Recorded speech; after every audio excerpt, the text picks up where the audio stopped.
How can behavioral support staff support and collaborate with general education teachers to address the needs of students with intensive behavioral needs? General education teachers need to feel confident and competent in dealing with behavior strategies in the classroom.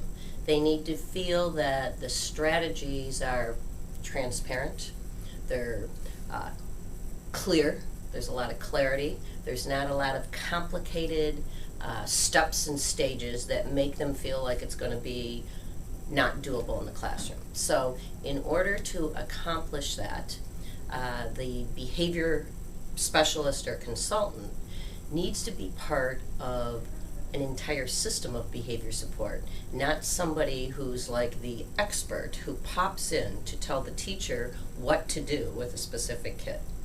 So in order for that to happen, what we have found to be effective for building teachers' confidence and competence is they gain knowledge of behavior science by the lower tiered interventions happening every single day in their classroom. They learn about the value of pre-corrections, they learn how to prompt, they learn how to teach, they learn how to reinforce every day as part of the routines they do in their building.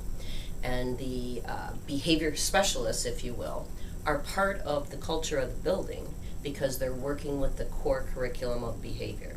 And then when it moves to a higher level of intervention and you have a child who needs an intensive behavior intervention, you're not coming in out of left field to the teacher with something that sounds complicated and different from what they're doing every day. So for example, a tier 2 intervention would be that a child would get a higher frequency and a scheduled prompt and perhaps reteach and reinforcement. But if the teacher's already comfortable with doing that, the person who's facilitating the higher tiered intervention, we'll call them the behavior consultant or the behavioral expert, is helping the teacher ramp up what they're already comfortable with doing. So it's really the existence of the system in the building that makes the collaboration more effective. So now let's move up to the intensive tier. At the intensive tier, there needs to be already a relationship of trust and a relationship of credibility and a relationship of respect between the general education teacher and the behavior support, the behavior competency people, either school psychologist, school social worker, counselor, behavior specialist, special ed teacher. We'll call them the person with the behavioral capacity. So there already needs to be a relationship. There needs to be credibility. There needs to be respect. And in that context, the behavior consultant or the behavior specialist can work with the teacher and the family and the student in a highly intensive planning meeting where they analyze under what condition does this child need additional prompts or additional adjustments and on what schedule and for what reason. But if this is happening in a vacuum, and the teacher's all of a sudden brought into this meeting with this behavioral language and behavioral knowledge versus, just like with reading, it's what they're already doing in their classroom with core curriculum and they already have kids with it ramped up. By the time they get to the tier 3 type intensive intervention meeting, child with an IEP, they should already have some level of competence and confidence with behavior strategies. A second feature besides that leads to confidence and competence is what we call voice, choice, and ownership. In other words, the person who's responsible for delivering the intervention has to have voice in choosing the strategies that have a contextual fit for them in their classroom. So in the old model, the behavior specialist comes in, stopwatch, clipboard, takes down behavior data, goes back to their office, I'm exaggerating a bit perhaps, writes up a report, calls in the teacher, tells them what to do.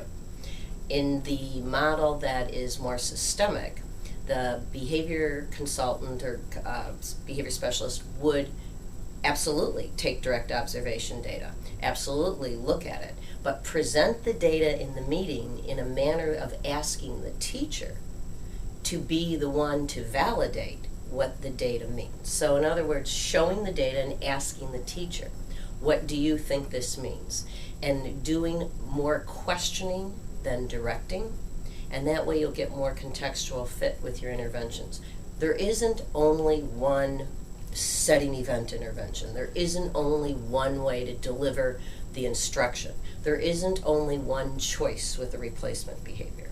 There's lots of choices, and the person who's responsible for doing it should make those choices under the guidance of a person with a high level of behavioral knowledge to make sure that it makes sense. So just to summarize, we're talking about teachers feeling confident, teachers feeling competent, interventions being transparent, clear, practical, and efficient, and there needs to be a fit in the core curriculum for the teacher. So in summarizing that component, collaboration around intensive interventions requires that they be embedded in a social culture in the building where there's already behavior intervention and behavior science happening at Tier 1. And then the last feature, which we learned from wraparound and person-centered planning, is voice, choice, and ownership. So the teacher, the person who's supposed to do the intervention, needs to have the most voice in the design. And the role of the behavior specialist is to make sure that the right questions are asked, that the behavior intervention has all the necessary components, isn't a single component intervention, and ask the guiding questions based on the data. But they are not the person who dictates exactly what the strategies are going to be. And in that way, we get voice, choice, and ownership, we get contextual fit, and we get the teacher feeling much more competent and confident.